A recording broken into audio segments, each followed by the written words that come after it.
கொலு வைப்பவர் பாடும் சரஸ்வதி ஸ்லோகம்.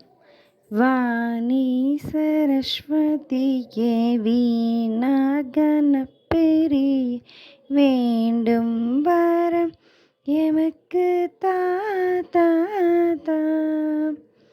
வேண்டும் வரம் எமக்கு தாத்தா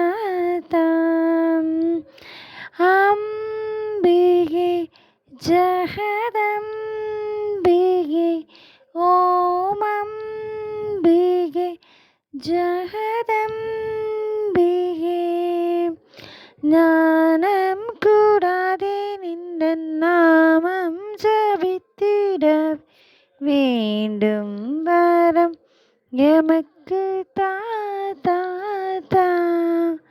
வேண்டும் வரம் எமக்கு தாத்தா ஈஸ்வரி ஜெகதீஸ்வரி ஓம் ஈஸ்வரி ஜெகதீஸ்வரி 56 அக்ஷரங்கள் என்னாவில் கலியாட வேண்டும்